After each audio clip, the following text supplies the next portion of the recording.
Hi,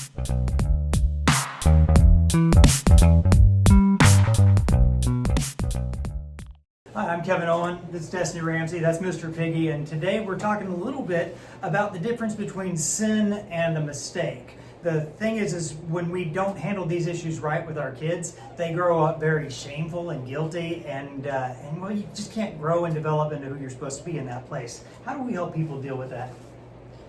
I think a lot of times for kids, they have a very narrow thinking, and so when they, especially if they have perfectionist tendencies, every time that you get onto them, they think, oh, I'm a bad kid, or I did something wrong and I deserve to be punished. And so for those types of cases, you have to be very careful to help the child know that mistakes are opportunities for growth and learning. That's all a mistake is. There isn't a consequence for making a mistake unless it was purposeful. And that's when it crosses a line over to sin. And sin has consequences. And they can be as steep as the crime was. That's well done, Destiny. You know, there's different levels of mistakes. And a lot of times it depends on how the parents handle it with the child. If it's something that's such a strong grievance, something sexual or malicious, then the parents might be stronger about this is a sin than saying that it's a mistake.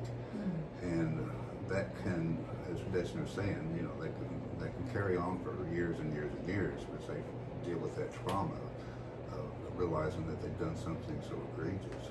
But the way I explain it to children is that a mistake is something that children are meant to do. It's how you learn. And you're going to make some mistakes. But when you do it again and again and again, then you're looking at something that's probably sinful. There's this thing called sin. It's in the Bible. It's anytime you choose to do something that defies God.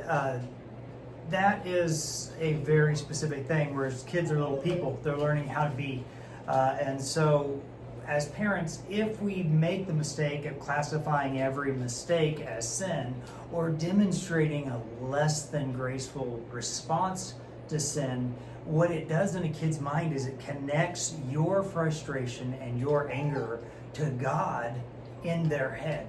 And so now not only are they not living up to your expectations, they're not living up to God's expectations, and either they'll learn the correct personification of who you are and who God is, or they'll give up and not be interested in it. And so that's why you have to be real careful if you're going to blur sins and mistakes. Also, if a kid is not a believer, why in the world would the metric or standard of sin be what they would be fighting to avoid? Don't create an oppositional defiance towards something that really isn't even the topic, unless we make those mistakes. Right.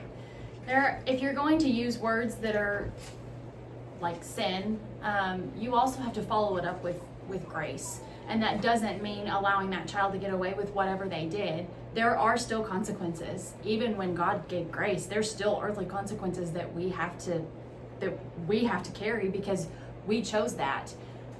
They have to understand that too.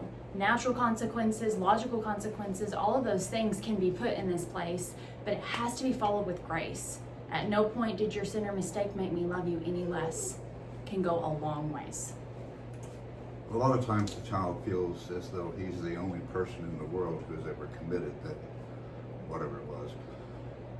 And they carry that with them, thinking that they're really on an island and a pariah, perhaps. The scripture that I use with the children is one of my favorites, Romans 3:23, for all have sinned and come short of the glory of God. And when they realize that everybody's going to make mistakes, it goes a long ways in helping them heal. There's this thing called a behavior and a thing called a person.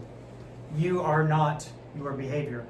sometimes your behavior needs to change, but your value and your love as a person is there. So if you were ever that kid who mistook, hey, I messed up, so I must not be lovable. No, it's not a question of your personhood, it's a question of your behavior. I messed up, so I need to do something different. And if you're going to help kids to grow into the people that they want to be and that you hope to see them get to become, it's helping them learn how to be that person. Parenting's hard, and in working with kids, that's hard too. And so if there's some way that we can help you, we'd love to help.